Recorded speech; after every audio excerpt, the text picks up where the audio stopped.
Dalam kabut pagi di selatan Prancis, suara azan menggema dari menara batu yang menjulang di benteng Narbonne. Tak banyak yang tahu, kota ini pernah menjadi benteng Islam, tempat di mana pasukan dari Andalusia menantang kekuatan Franka. Dan dari sinilah kisah besar dimulai, pertempuran antara keyakinan dan ambisi, antara cahaya dan bayangan. Nama Narbonne akan tercatat, bukan hanya dalam sejarah Prancis, tapi juga dalam lembaran panjang penaklukan Islam. Inilah kisah tentang pasukan yang datang dari selatan, membawa keyakinan dan keberanian menembus jantung Eropa. Sebelum kita mulai menelusuri kisah yang terlupakan ini, tekan suka dan bagikan, agar cahaya sejarah Islam tak pernah padam di hati generasi kita.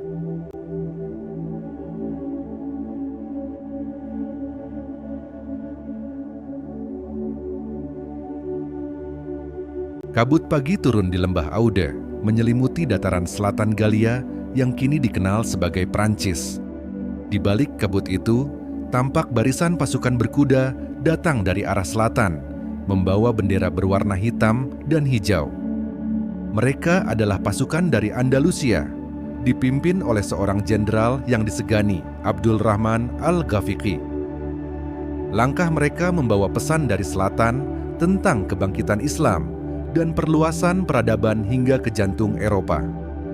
Di desa kecil dekat Narbonne, penduduk lokal memandang ke arah barat dengan cemas, mendengar kabar pasukan yang datang dari seberang gunung. Para biarawan di biara tua menyalakan lonceng peringatan, tanda bahwa perang mungkin akan tiba. Namun di sisi lain, pasukan Islam melihat Narbonne bukan sekadar kota, tapi simbol gerbang menuju daratan Eropa yang luas. Di tenda peristirahatan malam itu, Abdul Rahman menatap bintang-bintang, memikirkan pesan Musa bin Nusair. Sebarkan cahaya, bukan kehancuran. Maka, langkah pertama ke Narbonne bukanlah penaklukan semata, tapi juga ujian bagi kehormatan dan kebijaksanaan Islam di tanah asing. Langkah pertama telah diambil, tapi bayang di selatan Galia hanyalah awal dari badai besar yang akan datang.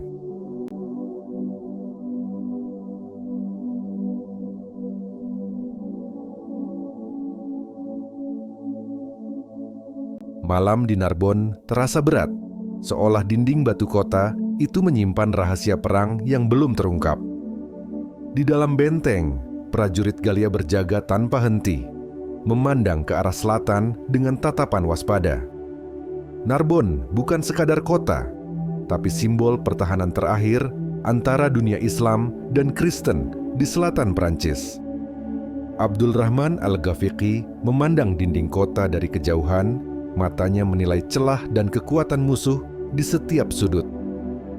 Ia tahu, serangan buta hanya akan membawa kehancuran, maka ia memilih jalan strategi dan kesabaran. Sementara itu, di dalam kota, seorang komandan Frank bernama Alaric bersumpah mempertahankan Narbonne hingga tetes darah terakhir. Benteng itu pun hidup sepanjang malam. Derap langkah prajurit, suara rantai, dan nyala obor tak pernah padam. Di luar dinding, pasukan Islam juga tak tidur. Mereka bergantian menjaga tenda sambil berzikir memohon pertolongan. Suara takbir pelan terdengar menyatu dengan desir angin, membuat sebagian penjaga kota gemetar tanpa tahu sebabnya. Abdul Rahman tahu, perang besar akan segera dimulai, tapi malam ini, benteng Narbonne tetap terjaga, benteng yang tak pernah tidur.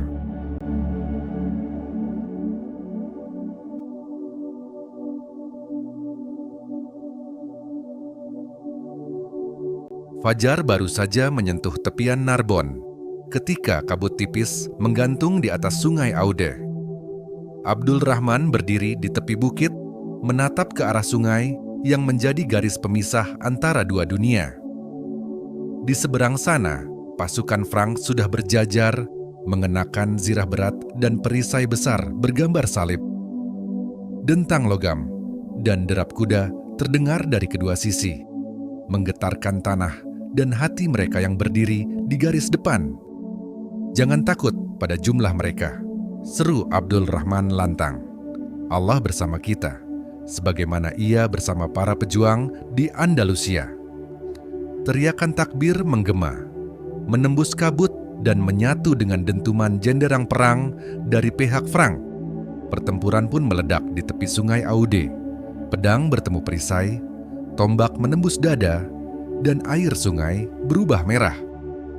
Di tengah kekacauan, kuda Abdul Rahman melompat melewati parit sempit, membawa sang panglima langsung ke jantung musuh. Musuh berusaha mengepung, tapi barisan Islam tetap rapat seperti tembok baja. Mereka bertempur bukan untuk tanah, tapi untuk keyakinan. Ketika matahari mencapai puncaknya, sungai Aude tak lagi memantulkan cahaya, hanya riak merah yang perlahan mengalir ke hilir. Hari itu, bumi Narbonne menyaksikan darah dari dua bangsa, dua keyakinan, dan dua cita-cita.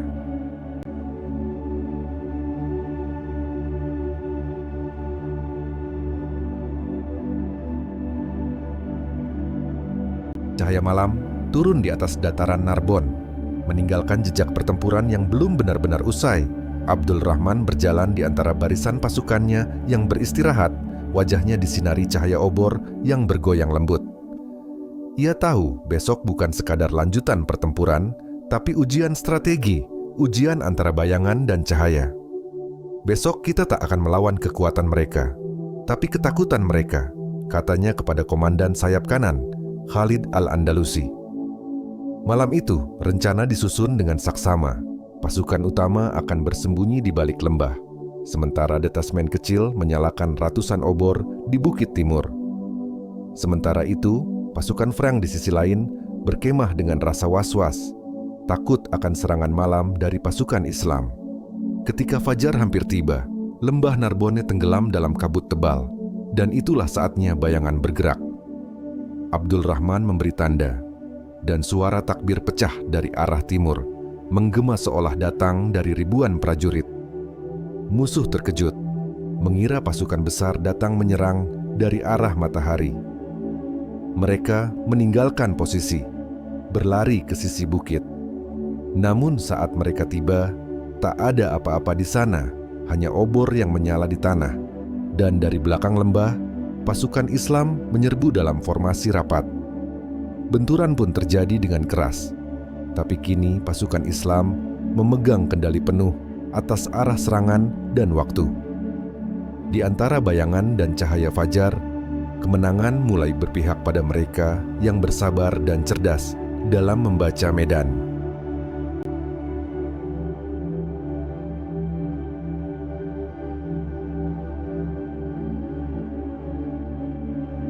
Fajar merekah di atas dinding batu benteng Narbonne. Warna langit merah muda menyelimuti kota yang baru saja melewati malam penuh tipu daya dan darah. Abdul Rahman berdiri di atas menara, melihat asap tipis masih naik dari lembah, di mana pasukannya mengalahkan musuh semalam. Ia tidak tersenyum, karena kemenangan bagi seorang pemimpin bukan alasan untuk berbangga, melainkan waktu untuk bersiap pada ujian berikutnya. Di bawahnya, pasukan Islam sedang memperbaiki benteng, mengangkat batu, menegakkan tiang panji, dan membersihkan sisa pertempuran. Khalid Al-Andalusi datang membawa gulungan surat dari timur, dari Kairouan, tempat Musa bin Nusair dulu menulis janji ekspansi menuju barat. Abdul Rahman membuka surat itu perlahan. Matanya membaca pesan yang tak hanya berisi perintah, tapi juga amanah. Jagalah benteng ini, karena dari sinilah cahaya akan menembus jantung Eropa, tulis sang khalifah. Abdul Rahman menatap ke arah barat, ke tanah asing yang terbentang hingga ke lautan. Ia tahu, Narbonne bukan sekadar kota pertahanan, melainkan batu loncatan menuju visi besar Islam di daratan Eropa. Namun di kejauhan, mata-mata Frank mengintai dari balik pepohonan, mengirimkan kabar ke kerajaan mereka tentang kekuatan baru yang bangkit di selatan. Sementara itu, muadzin di menara mulai mengumandangkan azan pertama di bumi Prancis. suara yang menggema hingga ke lembah Aude.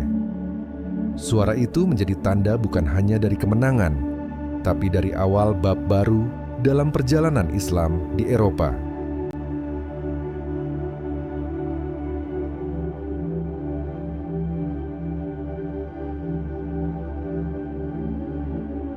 Malam turun pekat di atas dinding batu Narbonne, membawa aroma asap dan ketegangan. Angin meniupkan serpihan abu dari api yang menyala di kejauhan, membuat langit seolah berkedip merah. Di puncak salah satu menara, Abd ar-Rahman al-Ghafiqi berdiri tegap, sorot matanya menilai setiap gerak di bawah. Ia mendengarkan laporan pendek dari pengintai yang tergesa turun dari pos. Suara langkah ringan pasukan bayangan bergerak di luar tembok membuat jantung penjaga berdegup. Abd ar-Rahman memberi isyarat pelan kepada komandan sayap untuk bersiap membalas. Di dalam benteng, warga dan prajurit menangkap napas, menata peralatan, dan meneguhkan doa bersama. Tiba-tiba panah api melesat dan menancap di salah satu menara kayu, memercikkan bara ke angin malam. Api cepat merayap menelan atap-atap kayu, memantulkan warna oranye ke wajah para pejuang. Suara trompet musuh bergema dari kejauhan menambah simfoni malam yang mencekam. Abd ar-Rahman memerintahkan corong suara dibunyikan untuk mengumpulkan penyusun barisan cadangan. Dalam cahaya obor, perisai disusun rapat, tombak dihadapkan keluar gerbang, siap menangkis serangan. Beberapa prajurit muda menatap komandan dengan mata berkaca, merasakan beban yang tak terucap. Abd ar-Rahman berjalan di antara mereka, menepuk pundak sambil memberi kata-kata penyemangat. Jangan gentar di hadapan malam, karena Allah beri petunjuk bagi yang tabah. Bisiknya keras namun lembut. Kemudian dari sisi luar, pasukan bayangan musuh menerjang. Sorak dan denting logam menyobek keheningan. Benteng menjawab dengan formasi rapat dan hujan anak panah yang menolak gelombang serangan. Pertempuran malam berubah jadi tarian api dan besi, diwarnai tangis dan doa yang bergema. Seiring fajar merayap naik, beberapa sudut benteng masih menyala, namun garis pertahanan tetap berdiri. Ketika debu tebal mulai mengendap, Abd ar-Rahman menatap medan yang penuh korban dengan wajah bersedih. Malam api itu menjadi ujian keimanan dan strategi yang menegaskan bahwa Narbonne bukanlah sekadar kota.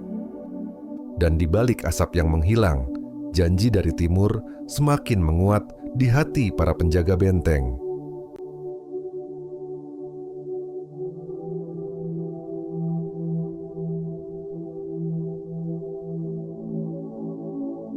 Kabut pagi menyelimuti dataran Aude, menutupi bekas pertempuran malam sebelumnya. Langit tampak pucat, sementara darah dan debu menyatu menjadi warna tanah yang kelam. Abd ar-Rahman berdiri di atas bukit kecil, jubahnya berkibar tertiup angin lembab. Ia memandangi lembah di bawahnya, di mana kabut menutupi gerakan pasukan Franka. Suara burung gagak terdengar, serak dari kejauhan, mengiringi kesunyian yang mencekam. Bayangan mereka berlipat dua di bawah kabut. Ucap pengintai dengan suara rendah. Abd ar-Rahman mengangguk.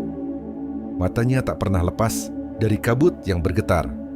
Ia tahu musuh menunggu saat kabut terangkat untuk menyerang dengan kejutan. Pasukan Islam bersiap dalam formasi sunyi. Hanya terdengar denting logam pelan dari perisai dan pedang. Seekor kuda meringkik pelan, seolah tahu badai akan datang sebelum matahari tinggi. Ketika sinar pertama menembus kabut, sorak pasukan Franka pecah dari arah timur. Anak panah pertama melesat, diikuti teriakan yang menggema di dataran luas itu. Abd ar-Rahman mengangkat pedangnya tinggi, memantulkan cahaya mentari ke arah pasukan. Majulah. Kabut ini bukan penghalang, tapi perlindungan dari Allah, serunya. Benturan logam dan teriakan mengguncang udara. Kabut yang tersisa berubah merah oleh darah dan debu. Suara doa bercampur perang, setiap prajurit menatap langit di sela serangan, mencari makna dari keberanian.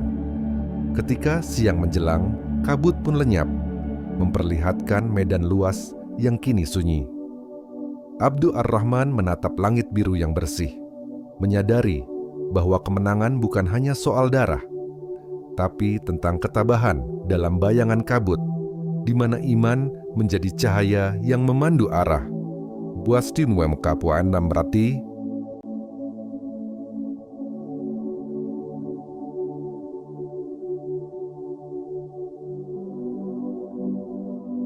langit sore di Narbonne tampak merah menyala, seolah matahari enggan tenggelam sebelum menyaksikan sejarah.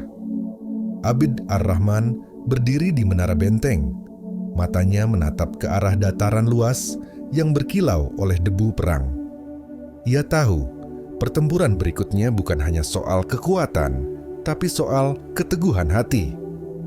Angin membawa aroma besi dan pasir, bersama bisikan doa dari pasukan yang tengah bersujud. Di kejauhan, pasukan Franka mulai bergerak, bendera salib mereka berkilat diterpa sinar terakhir mentari. Suara trompet perang menggema, memantul dari dinding benteng Narbonne yang kokoh. Jangan takut, karena kita bukan tamu di tanah ini. Kita penjaga cahaya, ujar Abd Ar-Rahman pelan. Pasukannya menunduk hormat, tangan mereka memegang pedang yang kini tampak berkilau merah oleh pantulan langit. Ketika malam turun, obor dinyalakan di sepanjang dinding benteng, seperti bintang-bintang kecil yang melawan kegelapan. Pasukan Islam menunggu dalam diam. Hanya suara api dan desir angin menemani.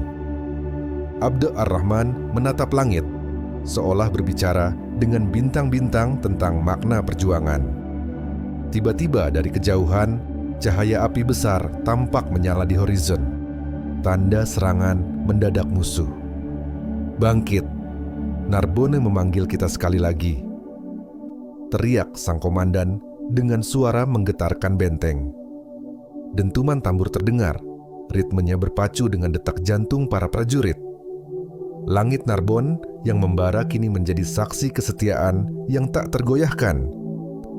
Dan di antara kobaran itu, Abd Ar-Rahman tahu, kemenangan sejati bukan pada pedang, tapi pada keyakinan.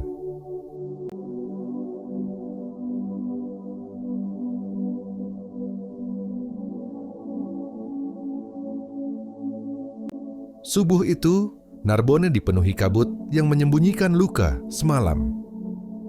Abu masih mengepul dari reruntuhan menara, sementara pasukan Islam berdiri dalam diam menatap gerbang kota yang tinggal separuh berdiri. Abdul Rahman Al-Ghafiqi berdiri di depan barisan, sorban putihnya berlumur debu dan darah. Gerbang ini belum runtuh sepenuhnya, katanya lirih. Selama masih berdiri, masih ada harapan. Ia mengangkat pedang, memberi isyarat kepada pemanah. Panah-panah pun melesat, menghantam dinding batu yang melemah. Suara ledakan kecil terdengar ketika balista menghantam pintu kayu besar di bawahnya. Gerbang pun berguncang. Dari balik kabut, pasukan Prancis berteriak, mencoba mempertahankan posisi. Bentrokan pun kembali meledak. Darah, logam, dan teriakan bercampur menjadi satu simfoni perang. Abdul Rahman memacu kudanya ke depan, menerobos dinding musuh. Cahaya dari obor di tangan pasukan memantul di wajahnya, seolah membakar semangat di matanya. Dalam kekacauan itu, tiba-tiba gerbang besar Narbonne ambruk sepenuhnya. Batu dan debu runtuh, seperti gelombang badai. Dan dari dalamnya, pasukan Islam menerobos dengan teriakan takbir yang mengguncang langit. Di tengah api dan kehancuran, Abdul Rahman berhenti sesaat, memandang kota yang kini terbuka. Gerbang telah terbuka, katanya pelan, tapi sejarah baru saja dimulai.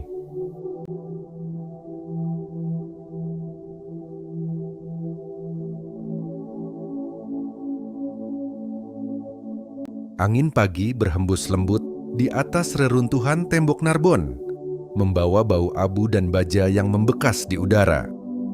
Di antara puing-puing itu, Amir Abdul Rahman berdiri dengan sorban hitam yang berdebu, menatap ke arah timur di mana matahari mulai terbit perlahan. Suara burung-burung camar dari pelabuhan jauh menandai awal hari baru. Hari setelah darah dan kemenangan berpadu menjadi satu kenangan getir. Para prajurit Islam yang tersisa duduk di atas batu-batu hangus, menatap panji hijau yang berkibar lemah di antara tiang patah. Abdul Rahman memejamkan mata, mengingat nama-nama yang gugur semalam. Sahabat, murid, dan saudara. Seiman yang kini telah kembali ke sisi Allah. Di kejauhan, lonceng kota berdentang pelan. Suara Eropa yang seakan memberi penghormatan terakhir pada keberanian dari timur.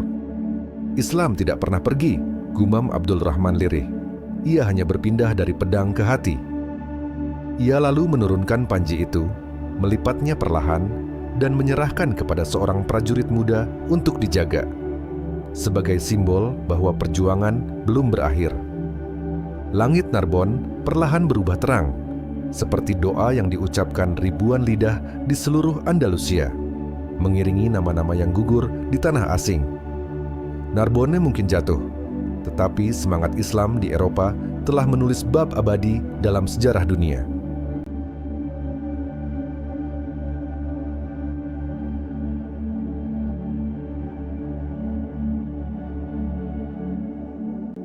Narbonne mungkin jatuh, tapi jejak cahaya Islam tak pernah padam di tanah itu. Dari benteng yang terbakar, lahir pengetahuan yang menyeberangi benua.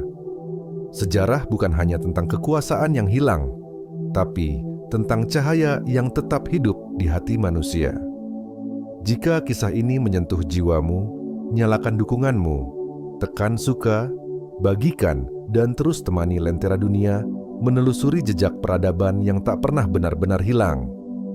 Karena sejarah tak pernah benar-benar usai, ia hanya menunggu untuk diingat kembali.